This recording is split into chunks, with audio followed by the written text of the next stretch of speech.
Recording.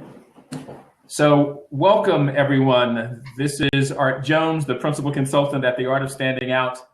On Thursdays and Fridays on the Art of Standing Out, we interview standout personalities that are doing incredible work. And today I have the awesome pleasure sitting in the square next to Brynne Tillman of Social Sales Link. And we're going to talk about social selling, but much, much more, because Brynne is much more than just social selling. And I'll do a quick introduction of myself. As a principal consultant at the Art of Standing Out, we use design thinking, storytelling, and brand strategy to help you market better so you can sell more. And that's why we're talking about sales today, but it's more than sales. And Brynne is much more than that. Let me just do a quick summary of what I found online about Brynne, what I know from her in real life. She's a LinkedIn sage, a trainer, a CEO, a keynote speaker, and a blogger extraordinaire. And she has been in sales and a sales trainer and a coach since 1990. And I don't really quite understand how that's possible. She doesn't look like that. She looks like maybe she's somebody from this century. Yeah. But it's fantastic. And today we're gonna use some insightful and thoughtful questions to pull some really great information out of Brynne about what she believes about the art of selling and how it's changed over the years and how she trains people to be better at the art of sales today. So, Brynne, my first question, how has the buyer's journey changed in your estimation? That's one of my favorite questions because that's where the significant change is occurring. A lot of people say, how has sales changed? Well, it's a reaction to the buyer journey changing. So when I started in sales at Dun & Bradstreet, actually back in 1990, the only way my prospects or my buyers could get any kind of information was to talk to me or meet with me. There was no way to Google, how do I help, how do I get collections, or how do I help with my credit, right? There was no other way than to talk with a salesperson or a customer service person, but you had to have that human being interaction. With the internet the way it is and digital media, and we know this from the Corporate Executive Board's original book, The Challenger Sale, which was really a dissertation on how the sales process is working. We know that 57% of the buying decision is made before any salesperson is engaged, before anyone in the company is engaged. Yeah. So what does that tell us? That tells us that they're searching the internet and they're asking for references and they're asking for referrals from their network before, and they're gathering enough information that 57% of that decision is made. The key to successful social selling, or one of the keys, is that you are, and your content is, molding that 57%. That when they're doing the research, they're finding your content, and that's what's influencing that 57%. That's neat. It's not you, it's your competitor. That's neat. That's when I left the sales ranks and became a solopreneur, my company was the Art of Inbound Marketing.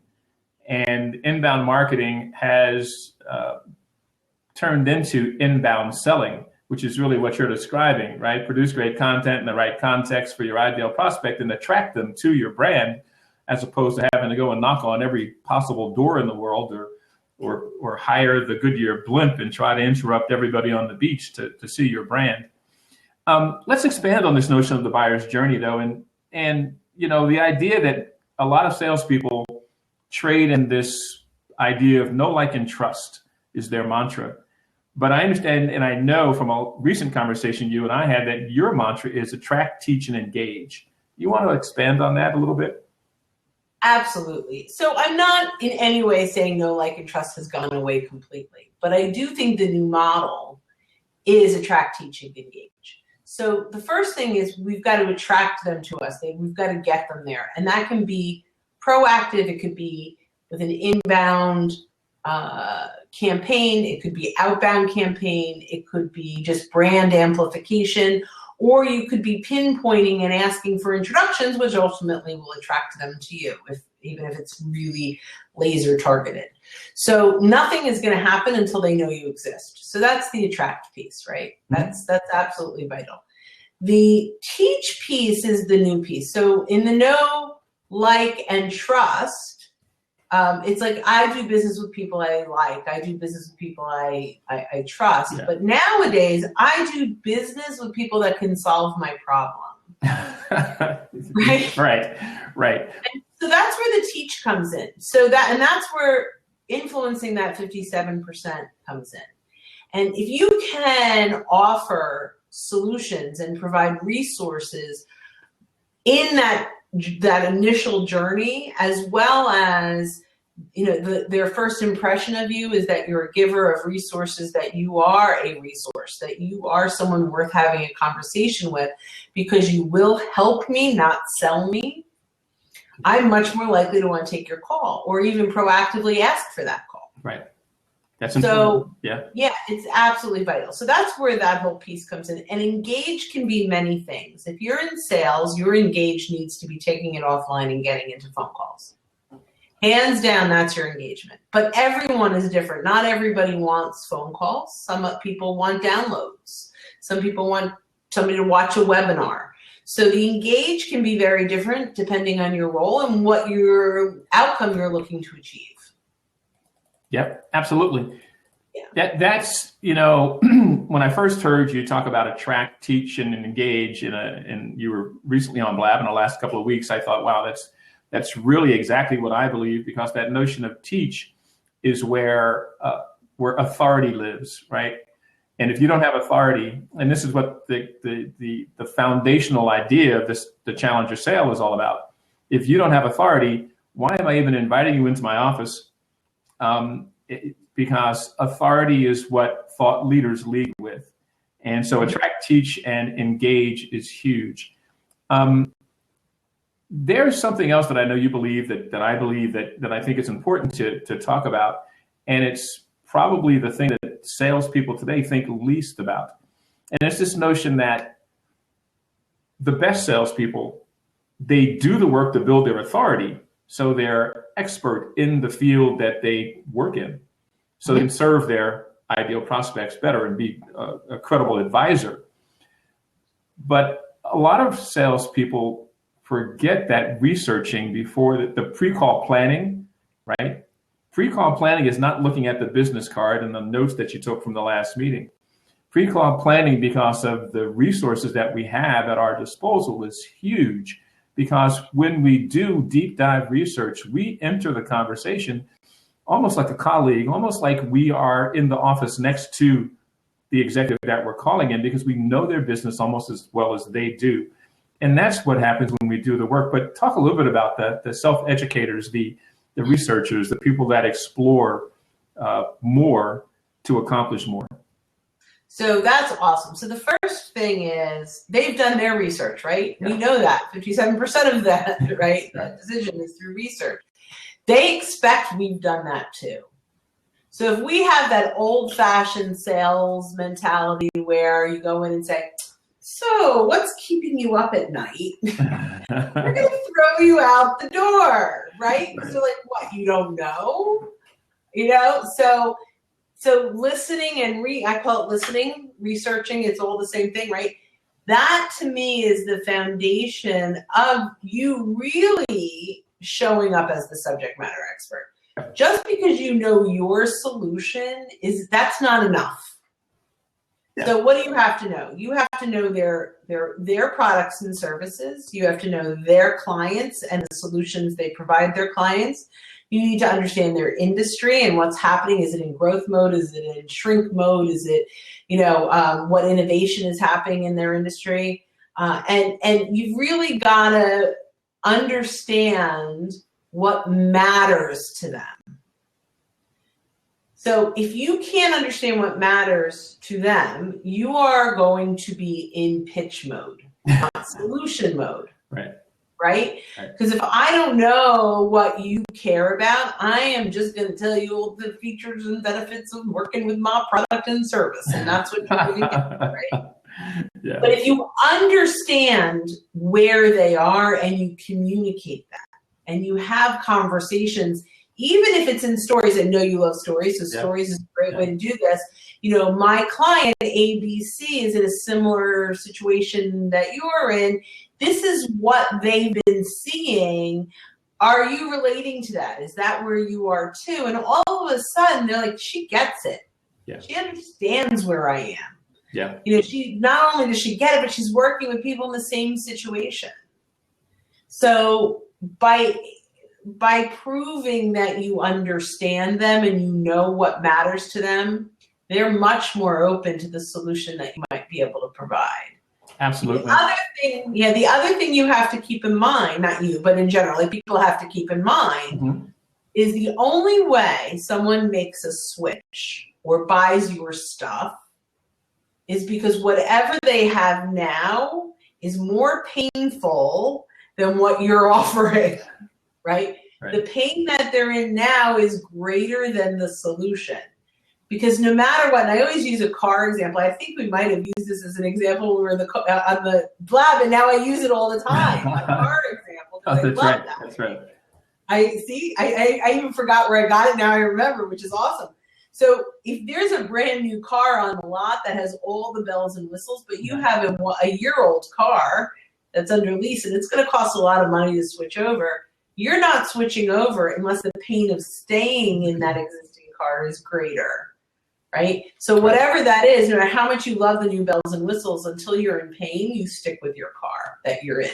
Whatever that is, you've got to bring the pain level to the surface and have them realize that the solution either alleviates that pain or whatever the struggles are in currently are a lot less when you make that change. I don't know if I articulated that idea that you were just describing takes me back prior to 1990, even when I first learned the Huthwaite at Xerox Corporation, the Huthwaite style of selling, which was spin selling.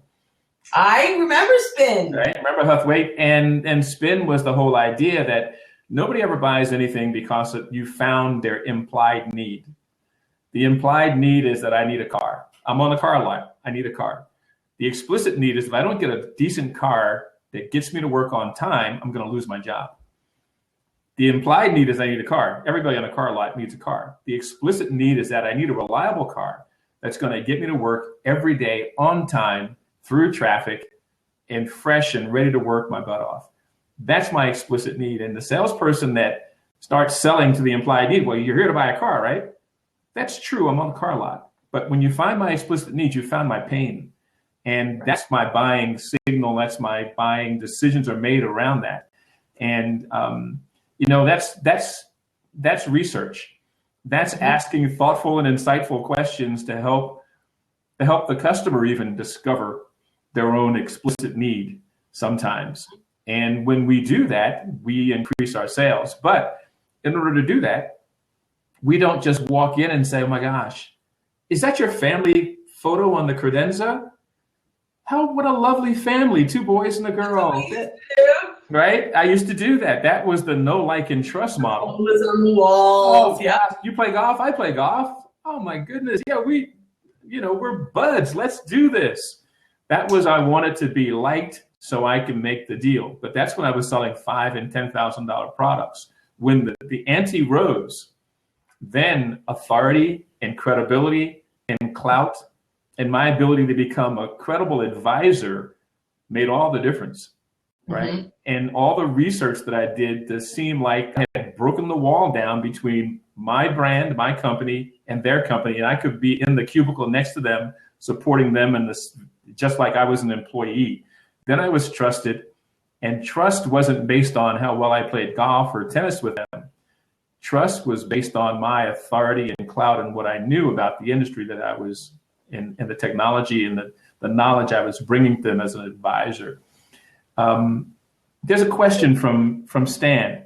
Mm-hmm. Mm-hmm. I love this question. How often can you identify explicit need in advance through research, or do you usually need a conversation to do this?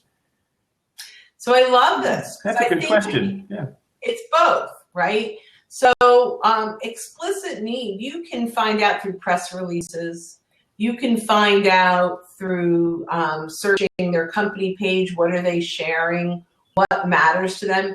You may not get down to the absolute detail, but let's say, I'm just going to throw it, let's say we're selling phone systems. Okay, let's say that's what we're selling. We're selling phone systems. So we know every single company needs a phone system, just the way it is. They need a phone system, that's implied. We may find out, we may not find out, well, I'll tell you a way I use social selling to find this out in a minute. But so the implied need is they need phone systems, but we may find out that there was a merger with a company. And so they have two systems that now need to talk together, maybe. That would be more explicit.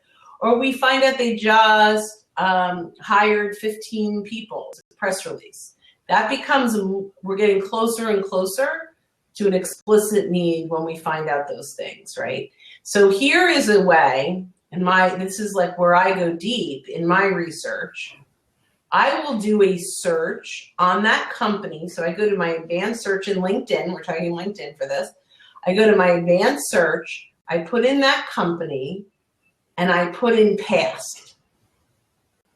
So now I'm going to search for people that used to work at that company. And maybe I want to put in IT, or maybe I want to put in a particular title. And I can start to identify people that used to work there that don't work there now. Why do you think I want to do that? They sing like jailbirds, man. They will tell you anything you want to know about the company they left. You're not going to ever get it from the people that are currently there. But if you have a conversation with someone that left, particularly if they left because they didn't like them, you can get so much information. So if let's say it's IT that I'm working with, or communications that I'm working with, right? And so I find someone at, let's say, oh, I lost you, Art. Hopefully you'll come back in. That would be great. But ultimately, we want to have conversations with people. We want to have those conversations with people that can help us pull out an explicit need that isn't connected to the actual sale. So one of the things you could learn is, were you there the last time they bought a new phone system? What worked? What was their nightmare? What happened? Oh, well, we didn't have phones for 2 days because it didn't work. Okay, so I know that's what they're afraid of if they make a change. Yeah. So when I get into that sales meeting, I can say, a lot of people that we've worked with have had kind of nightmare stories before. Some people didn't have phones for 2 days. Like, I already know that happened, right? So, and so one of the things that we pride ourselves on is, we switch in the middle of the night. There's less than 20 minutes down. So I'm already overcoming the objection I knew that's going to happen. Because I already know the explicit need because I got it from someone that was there the last time this happened. That's really brilliant. And am I echoing? A little bit, but not bad. Okay. It's the idea that using the LinkedIn tool to do an advanced search to find alumni from the organization to ask thoughtful and insightful questions is doing research. It's like going to, if it's a big company, you go to the annual report and you read the 10K, which is talking about what their plans are for the coming year. And whether it's a big company or a small company, with the humanization of everybody's brand, they're putting their truth of who they are and what they do on the line. They're blogging about it. They're vlogging about it. So if you just pay attention to what they're saying and you think about the business that they're in and how they're saying it and why they're saying it, you check with the alumni, as Brynne is talking, even if you don't confidently come up with what you think the explicit need is, you will have thoughtful and insightful questions to ask that get them talking, that get them doing all the talking. You ask one question that you found out something that happened with the alumni. Say, so, we work with companies all the time that have these kind of challenges. A challenge you heard from the alumni, and they start talking about, well, it's funny you should mention that. 2 years ago, we had just that kind of problem. Well, then you say, well, when that problem happened, how did that affect, the performance for that quarter? They're exposing the truth of what happens in the organization because you're asking such brilliant questions that you did the research to learn what questions to ask. And now you're honing in on I think I know what the explicit need is, but now I'm really getting in the lane for where I'm going to go to say, if I could show you a way how we could improve that and have that eliminated from your quarterly business process, how would that help your business? And now they start selling themselves on the offer that you're making before you even make it. And so research for me, and you hear a lot in Time Magazine and Harvard Business Review and Forbes, everybody talks about big data. Salespeople tend not to use it. LinkedIn is a treasure trove of data. Use it. Use advanced search. Twitter can give you a lot too. Yeah. So a lot of things creating, and Twitter has its own advanced search, actually. A lot of people don't know that. Yes. You go to twitter.com/search-advanced. You can really drill down and find people that are talking about specific things. And I use unfollowers.com. Yeah, it's great. And I can really drill down and find the conversations. So let's do this, because we could talk for like 3 hours on this subject, and we only have a little while, and we're 30 minutes in, and I have to admit we've already gotten some gems. Advanced search is something we all should be using. But let's drill down a little bit more into LinkedIn, and let's talk about the profile and converting it from a resume to being a resource. Right, providing, and how do we provide significant value? How do we attract and teach and engage by using LinkedIn? And what are the resources there that we should be focusing on? So, from resume to resource, that is like my foundation. I think that's when the core of my entire LinkedIn started with that concept. Okay. So right now, 95% of the people that are on LinkedIn have their resume. My mission, my years in experience. I can't tell you how many people, it starts with I. This is, and I know that it's my profile. So, but you've got to look first at what is your outcome that you're expecting? What are you hoping that you get from your LinkedIn profile? So if you're in business development and your goal is to get more qualified calls with the right people, yep, then you've got to back out what will do that. What will get you more calls? And so I can go through all the things, and we can talk about the things that will get you calls, but ultimately everything you do on LinkedIn leads back to your profile. So when they get to your profile, they are making a decision. Do I want to call with this person or not, particularly if you asked for a call? And this is one of the significant differences between a cold call and leaving a voicemail. And not that I highly recommend cold calling on LinkedIn, but the power behind doing it on LinkedIn is they can go check you out in a way that is not taking up too much of their time or even exposing them too much. So if you've left a message, if you've asked to connect with someone, if you've asked for an introduction and received an introduction, they are looking at your profile. So if you are talking about your resume, there's probably, unless they're looking to hire someone, zero interest in talking to you. But if you are a resource that you offer insights that can make an impact on them, whether they talk to you or not, vendor agnostic insights that can really help. So that's the resource. And then you ask for the phone call, they're much more likely to take it because they believe that you will provide even more insights when they talk to you. You've earned the right to have that phone.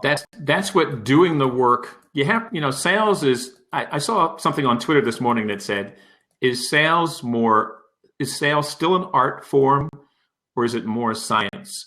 And I responded, I said, it's anthropology, sociology, neuroscience, and, neuroeconomics. There's so much we know about how people respond these days that if we're not using the tools and doing the work to show our credibility, to be a trusted advisor, to gain the business, we're missing a huge opportunity. And it's not built solely on know, like, and trust anymore. It's built on doing the work, to know how to do the research that Brynne's talking about, to know how to present that research when you're in a eyeball meeting or on the phone. And absent practice and getting good at it, and having a process to get that kind of information so it can serve you, shame on us. I wanted to go back to the notion of convert your LinkedIn profile from a resume to a resource, and just mention that it goes back to that idea of inbound selling. Inbound selling says you produce the right content in the right context for the ideal prospect that you serve. And when you've defined that prospect and you know their narrative as well as they do, you know what pain they have, and you know what a day in their life, of their personal life or their business life is like, and you know that your product fixes what's broken in their world, then you produce content in that context and they go, oh my gosh, I don't know who said that, but I'm going to go find out who said it because they're singing my song. And if your LinkedIn page produces that kind of content, each one of your ideal prospects should respond to it because you know them and you've done the work to know them well. Absolutely. And I'll tell you, it's interesting because I've been in sales right out of college. I was in sales before college. I was in sales when I was a waitress because I knew if I sold more appetizers, I'd get a bigger tip. Right. So I've been in sales, and that's definitely, the core of everything that I've done. But I will tell you, until social selling, very little ever came to me. I was hunting and eating and hunting and eating. Yeah. But never did a bird fly into my hand and say, eat me. You know what I mean? I rarely ever had that. And even if I had a customer referrals, because I proactively tried to get that. Yeah. The new way, and you're calling it inbound selling, whatever you want to call it. Whatever, right. Yeah. So insight selling, whatever that is. I literally get people calling me saying, how can I work with you? And I have never in my 20 plus years before social selling ever had that happen. Yeah, it's really. What's funny is, and yeah. Brynne, in my days back selling for the enterprise, selling technology, with $1 million quotas, right? It was always be a hunter. You had sales skills. You're a hunter. You've got to retire that $2 million quota this year. That's $500,000 every quarter. You were a hunter. You had your machete, your axe, your arrows. You were using all the skills and tools you had. But what changed is that then I had all the knowledge about the products that my company brought to bear. Today, you can ask Google or Siri to find out about the knowledge you need. And you don't need salespeople anymore. Harvard Business Review had an article 6 years ago, maybe 7 now. It said, sales is dead. Now what? And it takes that notion of being a good salesperson. Do you want that says the alternate choice close? Do you want the black pen or the burgundy pen? Alternate choice. Simple things like that. Doesn't work anymore. We're too savvy. And so the hunter salesperson has shifted a little bit because we were chided when we were farmers, when we were planting seeds, trying to nurture the business because you had a $500,000 quota to retire that quarter. You didn't have time for farming. In 2016, if you're not farming by producing content that works like a magnet to attract your customer to you, that's farming. You might write a blog post today that will attract the customer 6 months from now. Mm-hmm. But if you don't produce that content, they don't know you exist. They don't know you have ideas that resonate with them. They don't know that you're a thought leader that has ideas that can help them solve problems. They don't know that they should be hiring you for your ideas because you become a great advisor. And so let's pivot a little bit into that idea of thought leadership. And how do you curate? You've done the work to be an advisor. You've gone to the podium. You've written the book. Like Brynne is an author. She's got a gazillion workbooks that she uses for different industries that she goes into. She has established her brand as a thought leader in the space she does work in. How do you tell people on this blab, listening live and listening on replay, where do they begin to aggregate their ideas and bring their ideas into a thought leadership position so they can rise on that tide of authority? So I love that. There's lots of ways to begin. So number one, if you speak or teach, or if there is any piece of that in your world, record it and get it transcribed. So that's where you begin to start to get your content together, whether it's video or audio recording. I've done it on my smartphone. I've recorded an hour presentation. You can send it out to like Odesk or Fiverr really inexpensively. I'm now using Dragon Dictation, and it actually types it out for me. If you have an idea, so I think it was $1.99 for the Dragon Dictation, that types it, and then I email it to myself. And that's where my blogs come from almost every single time. I have an idea, I talk it out, and that's where I start. It's also great if you're doing an hour presentation, you can start a whole book on that based on your hour presentation. It's a great way to get started. Number two, be hyper aware of the questions and answers that are happening every day in your world, whether it's coworkers or clients. Most of those are content triggers, right? And so be really conscious of what you're being asked and how you're asking them. Almost all of the time, you will pull a piece of content out of that. That's brilliant. You'll start to do that. Number three, what you're doing right now, interview blogs. So go find other people that align with your story, even your prospects or centers of influence, and interview them. Have a few questions. Now you have to be, this is very easy to do, but you have to make sure the people that you're interviewing are going to give you content that your readers care about. Right? So you want to balance that. You don't want to just interview for the sake of it. You want to build a relationship with that person, although that's a great way to do it. You want to make sure that the answers they're giving are going to resonate with the readers you're trying to attract. And if you can balance that, interview blogs can be really powerful. Absolutely. It's this, that when you said hyper aware, the hyper awareness means that if you know who your ideal prospect is, you've done the work, you've defined them, you've listened to them to know where they're at online, and then you go there, and then you listen some more. Because if you go to the blog that they're already reading before you start creating your blog, and you find out that they've been there for a year or so or more listening to this thought leader and what they're saying on the vlog and blog, but you see that these 3 posts from that thought leader just blew up. All of your ideal prospects went crazy commenting on that one part of that thought leader's blog. What are you going to blog about? Those 3 things. Because when you start writing your blog or you start vlogging about subject matter that you already know that they're crazy for, you're going to attract their attention, and they're going to say, oh, look, another thought leader. You don't say what that other thought leader said. You have to, and this is the thing. If I read Gary Vee's book and then I start saying everything Gary Vee does, you don't need me. You want more Gary Vee. I'm just the minor bird reciting Gary Vee.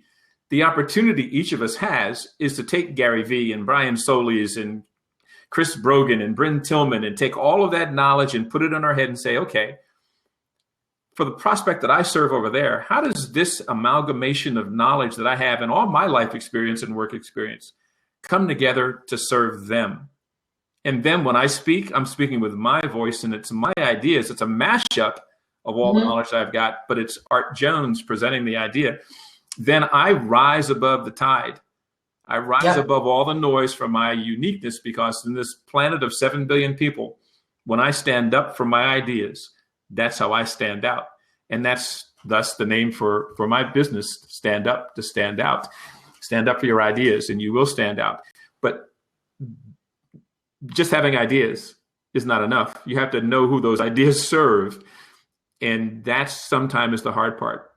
And standing up for them and being bold and believing in yourself and feeling worthy is all part of the process. So, you know, we're 40 minutes into our conversation. I'm having a blast though. But I want to get to something else that I know you love. And I guess you love this as well. I'm putting Brynne's LinkedIn contact information into the stream. And there it is. That shows you how to get in touch with Brynne. You'll find her book there. You'll find her workbooks there. You'll certainly find ways to connect with her, to engage with her and learn what she knows, and attend her workshops and seminars.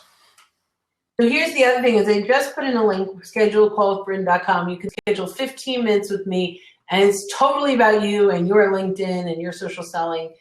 I don't sell you at all. At the very, very end, we'll talk about opportunities if you wanted to, but you get 15 minutes of really great takeaways. So we're going to do a little exercise really quick with the people here in the stream and people on replay. It requires a pen and a Post-it note. I've got a little Post-it notepad, or if you have a larger card or notebook. I'm going to give you 5 profiles of salespeople. And I'm just going to tell you what the name of the category, tell you what they do, and then I want you to rank them 1 through 5. 5 being the best, 5 being the most successful. Are you ready? I'm ready. I got my pen. Okay, everybody get a pen and something to write on. Here we go. The first is the hard worker. Always goes the extra mile, doesn't give up easily, self-motivated, interested in feedback and development. Hard worker. I love the next one. I used to be this guy, and my managers and the executives I worked for hated me. The lone wolf, but they loved me because I delivered the revenue. The lone wolf follows own instincts, self-assured, independent. Doesn't show up to sales meetings, but delivers the revenue. What are they going to do? Lone wolf follows own instincts, self-assured, independent. So far we have hard worker. Second, lone wolf. Third, challenger. Always has a different view of the world. Understands the customer's business. Loves to debate. That's me. I'm the challenger. Pushes the customer. That's number 3. Number 4, problem solver. Reliably responds, ensures that all problems are solved, detail-oriented. And this is not the problem finder. This is the problem solver. Okay. The challenger is the problem finder. Yeah. Then there's the relationship builder, the one we know, like, and trust. Relationship builder builds strong customer advocates, generous in giving time to help others, gets along with everyone. Okay, so let me review them again. Hard worker, lone wolf, challenger, problem solver, relationship builder. We have 5.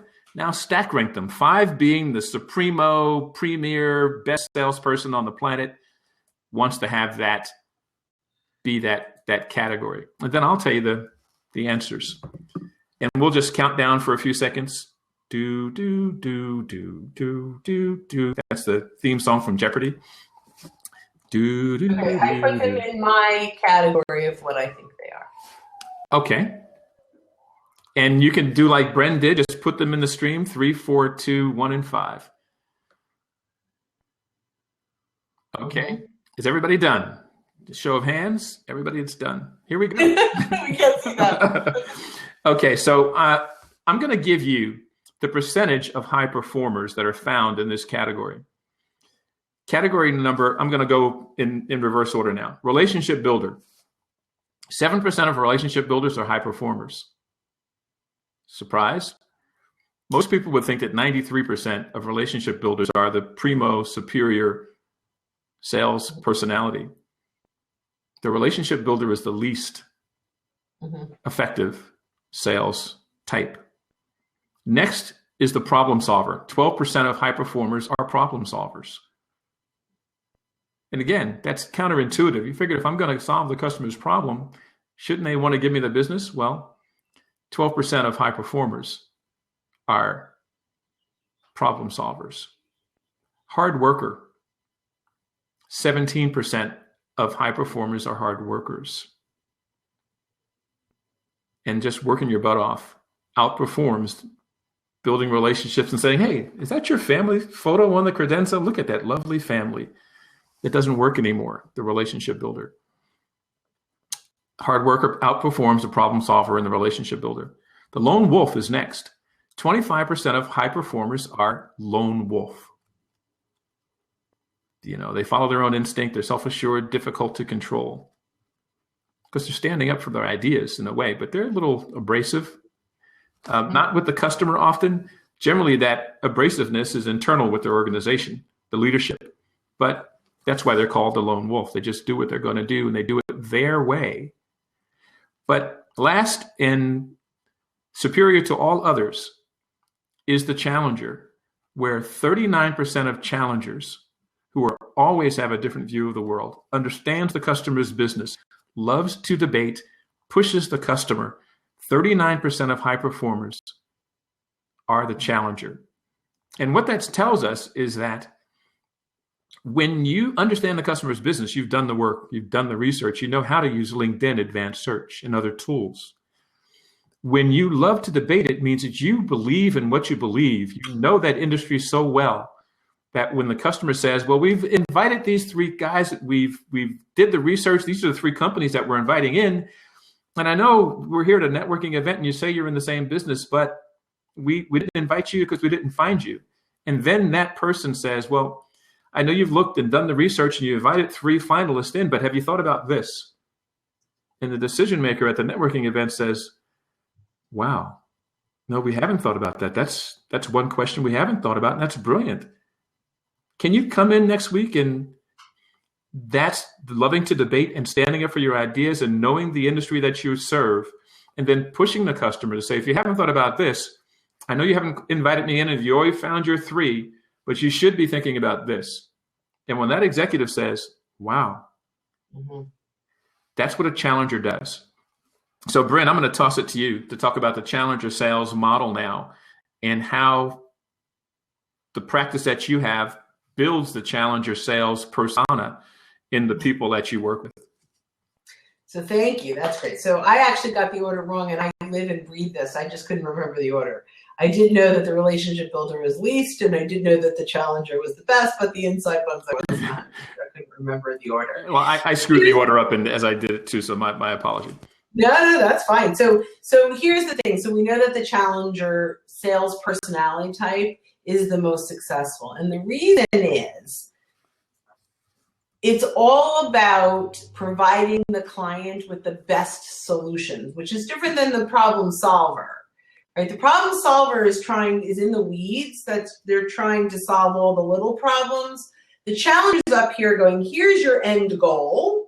This is what you want to achieve, and I know the path.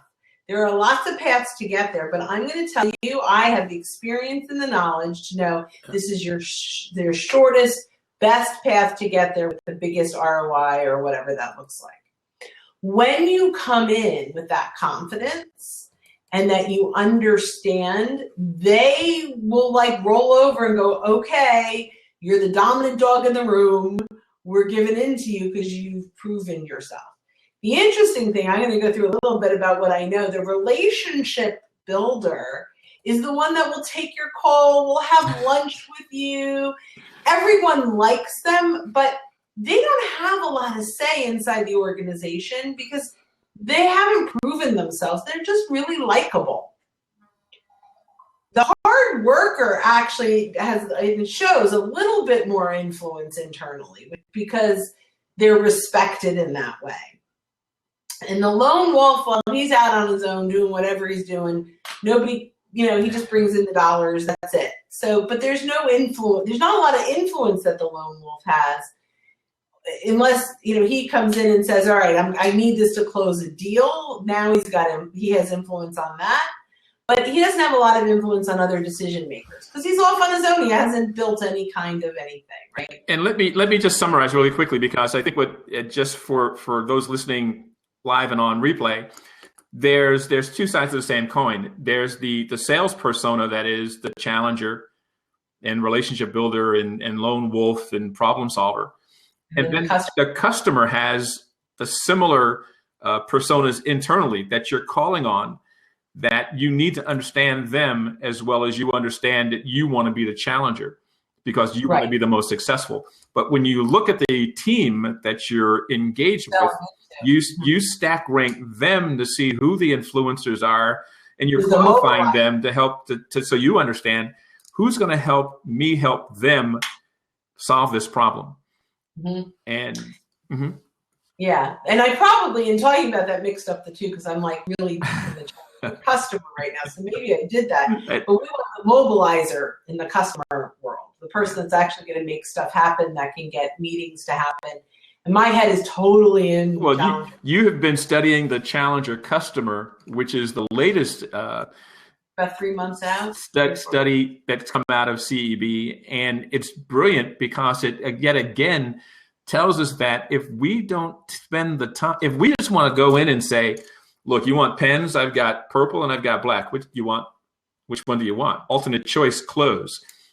You know, it's like if you want to be, you know, Glenn Ross and always be closing, you won't be earning a lot of money because you might win some business, but remember, sales is dead. Just using the alternate choice close, the puppy dog close, and all of those 15,000 different types of closes. Oh, and by the way. That's right. It's all of those things. There's a time and a place for everything, but there's authority and clout. And you're standing on the shoulders of the work that you've done to be credible in their space.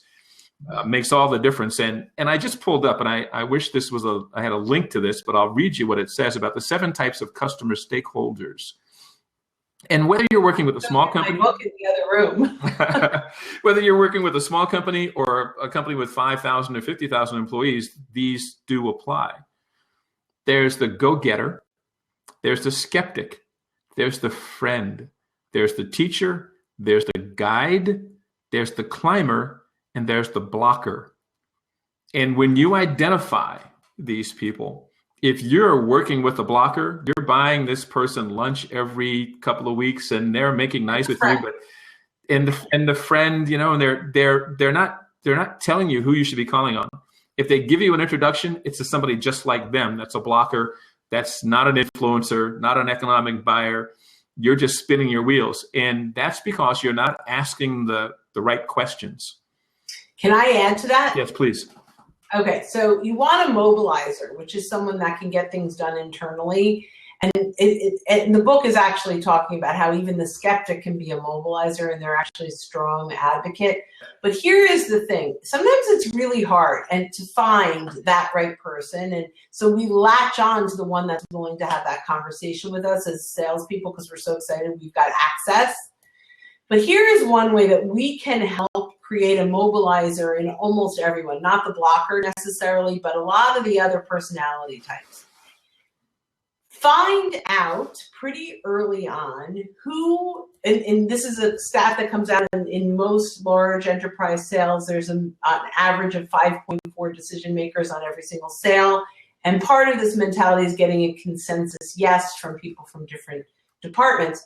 But one of the most important things to do early on in the sales process when you've got someone that you can latch on to is identify the 5.4, 6 people, whatever it is, influencers that you're going to want to talk to. And LinkedIn is one of the most powerful ways to do this. First of all, map out from your existing clients all the decision makers, influencers, everyone that touched a sale that you've made prior. I pick 3 or 4 of these. Pick clients you want more of, right? And really look at, kind of build out an org chart with titles. Now when you find someone internally, I got into Campbell Soup and I have my one person who is a friend who's not going to be great influencer, but it's access in, and I can have lunch and coffee. It's our job now to make them a mobilizer. Because so they may not naturally be one, but I want someone who's going to get me infiltrated into the company, so I've got to make it work. I'm going to hop into the Campbell Soup company page on LinkedIn, search by titles, find all the decision makers and influencers that I believe will be brought in at one point if my sales process is moved forward. And early in the process, let your connection, your access point, number one, know all the people that you want to ultimately be in front of. ask the question, do you have access to everyone's calendar in your company? Most people do, right? So, all right, let's go out 3, 4, 5 weeks. Let's look at everybody's calendar, these 5 people plus you and me, and let's get an hour meeting on the books and really create, maybe that's one of the ways to move forward. We are teaching our point person how to be a mobilizer instead of hoping and praying that the person we got is a mobilizer.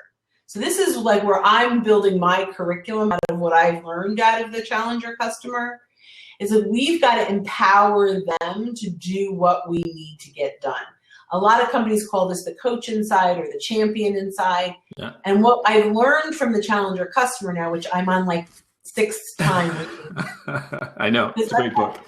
Because as I'm going through it, it's dry, right? But as I'm going through this, I'm going, how does this apply to social selling? How do I make this work for my clients?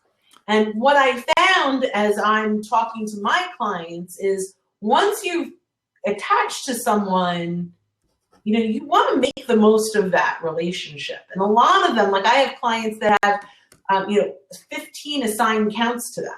So that's their universe of opportunity.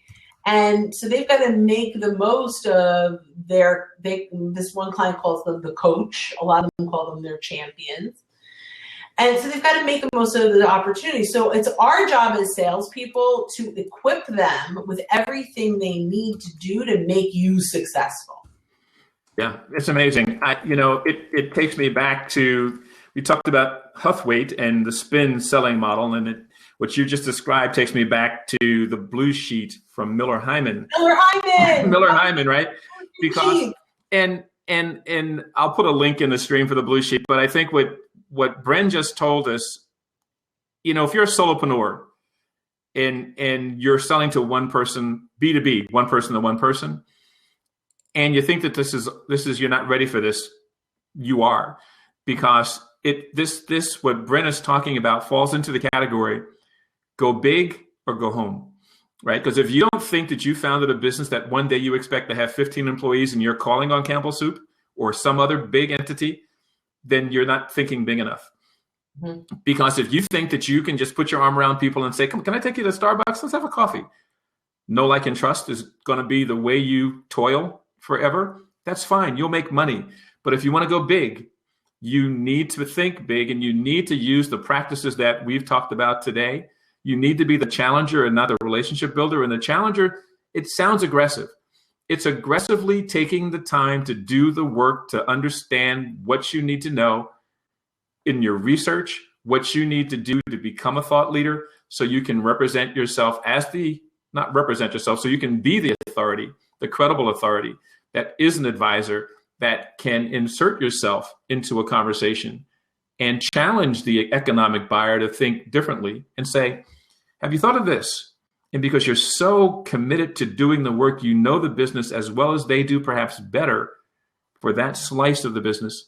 And they say, we haven't thought about that. That was pretty thought-provoking. Maybe we should, can you come in next Tuesday? Can you talk to us? Challengers get that offer. People that know, like, and trust you are not going to spend big with you because the feeling of confidence that you're going to get. There are 3 terms. Not enough anymore. There's 3 terms that I like to use. Everybody knows ROI. That person knows that they love you. They'll play tennis with you and they'll go to Starbucks with you, but you're not going to help them with ROI, return on investment. And that's key. And we're not saying that the challenger doesn't spend time building a relationship, because the deeper your relationship, the more insightful and thoughtful questions you will get answers to, because they do trust you. So you have to have ROI, credibility, and authority to help them get ROI, but you have to have ROAR, ROAR. And ROAR is you have to have return on authentic relationships. Return on authentic relationships. I heard it somewhere years ago, and I use it over and over again. And the return on authentic relationships is really that I'm the challenger. I'm a thought leader. I'm the authority. I have clout. I have credibility. I can be your advisor. but let's go to Starbucks and talk about, so you have to balance, and I think when I present, and I'm sure when Brynne presents the challenger model, and we say no, like, and trust, the relationship builders on the far end of the spectrum, and only 7% of them are high performers, we're saying don't do that. We're not. We're saying it's not enough. It's not enough anymore because Right. we, the consumer, we're too savvy. We expect too much. And it even falls into the category of when I would say 5 years ago, produce great content in the right context for your ideal prospect that you've done the work to define. That's not even enough because Brynne's producing great content in the right context for the same prospect. And if we don't provide an experience that's uniquely ours, then we still don't stand out. We sound like we're saying the same thing. Noise. It becomes noise. Yeah, it's just noise. It's more noise. It sounds like we're saying what Gary Vee said on his channel, and that doesn't help you sell. So hustle. That's all he says. Not all he says. I love him. Crush it. So there's a question because we are already 2 minutes over time in our hour, but okay. And Andy Bryan asked this question earlier in the conversation and I just popped it in. It says, that's an interesting way to gain information. We were talking about advanced search in LinkedIn. He said, that's an interesting way to gain information on the client's pain and need. Would you say it's easy enough to find need in all, I think it goes on to say, all types of businesses? Yeah. So my reaction is it is for anything that's B2B. I don't think it's that easy in the consumer world. But if it's B2B, you're going to have the alumni employees, you're going to have former employees that you can absolutely access. If you are in the B2C world, it's a different, you're gaining access to ideas and content very differently. It's hard to get into the home of someone online. However, I will say, let's say you're a financial advisor. There are some ways online that you can identify some of the explicit needs. Number one, look at what they're sharing on Facebook. Number two, look at Pinterest. Look at the places they want to travel to. Look at the schools that they have for their kids, in their Pinterest buckets. Look at Instagram and see where they go and what their leisure life is like, right? Yeah. So there are still ways to do it from consumer, but I think the answer to this is the B2B world, I think, crosses all industries and you can use this. The B2C is different. Yeah, I think B2C is different, but I think if you spend the time to define your ideal prospect, and your ideal prospect is a woman that's this age, she makes this much money in that industry, she has this job title, and that's the profile. But then the persona is, that she likes dogs and not cats, she likes the theater and not sports, and you built this profile. When you build the profile, then when you're listening to them, and the problems, their narrative so well. And then when you listen to what they're saying in comments on blogs, you say, hey, that's one of my ideal prospects commenting on that blog. Let me see what they're saying. Mm-hmm. You can fill in that profile, the profile and the persona in a much more granular way. And just by listening at Twitter, on LinkedIn, in Facebook groups and LinkedIn groups, on blogs, you can begin to flesh out that profile and persona in such a way that you will discover more about the pain and anxiety in their life and in their business life, that if you have the solution, then you can take your story of how that solution serves that audience and just tell the story about, I remember when there was, and this is what the problem was, and this is how we resolved it. And they listen up and they say, oh my gosh, that problem that he just described or she just described is exactly the problem I'm having. And I like the way that they resolved that problem. How wonderful. So we have this gentleman, ability to hear what's not said, which is key into their minds. That's how you sell. And I think that's kind of like separating the implied need from the explicit need. And it's having the patience to not leap on the first signal that you think is a buying sign. It's like the person that walks into a car lot wants a car, right? So you walk up to them and say, okay, which car do you want me to show you? Mm-hmm. If you ask them, thanks for coming in today, how can we help you? It allows them to say, well, I'm looking for a 2-seater or a SUV. Well, how will you use the SUV? What's the intention? And you ask them a few questions. You ask 3 questions. They talk for 10 minutes. And now you can smoke out because you're an expert in how people use these vehicles. And perhaps one of the questions was, do you have a family? Are you married? Do you have kids? How old are they? Now you're painting the picture, and you're painting with the shadows, and you're now really building the beauty of that person's life. If you're a car person, you say, you know what, based on what you've told me, I think we let's walk this way. I've got a couple of things to show you. Now you're really going to show them things that you have a sense, because you've asked the thoughtful, insightful questions that are going to fit that need, the explicit need to serve he and his family and his job and whatever else that you may have uncovered. But illuminate love. That was a great question. Thank you. Anybody want to hop in the seat before Brynne dashes off to take care of business and do a workshop or do something else? We only have about 7 more minutes. Anybody want to hop in the seat? Hop in and take this opportunity to ask that question that you're struggling with as you are looking at that prospect, that company you want to sell, and you're just not sure how to determine what the explicit need is, or how to do the research, or maybe you just left a cubicle at an organization and you're striking out as a founder now in your business, and you want to build your authority as a thought leader. Where do you begin, and how do you turn your LinkedIn profile from a resume into a call to action for the ideal prospects that you want to be in service to? Brynne's got the answer, and the clock is ticking. She's going to be out of here in a few. So I think what was really great, and I'll summarize, I think, sales has changed, and Brynne has told us how we've moved from just trading in know, like, and trust and using 15 different types of closes. That's gone. The marketplace is too savvy. The statistic that almost 60% of anybody knows what they're going to buy, who they're going to buy it from, and how much they're going to spend before they even consult a brand. They've done the research with their mobile device on their tablet, in their den, maybe in their office, or with a team of people doing the research. So at that level, selling is really dead. What works is being a trusted advisor, and being an advisor requires you to do the work. If you don't commit to do the work, then you'll make money using the alternate choice close. Let's see, do you want the black one or the purple one? Right? But these pens, I think I bought 20 of these for $10, 50 cents a piece. It's easy. Do you want purple or black?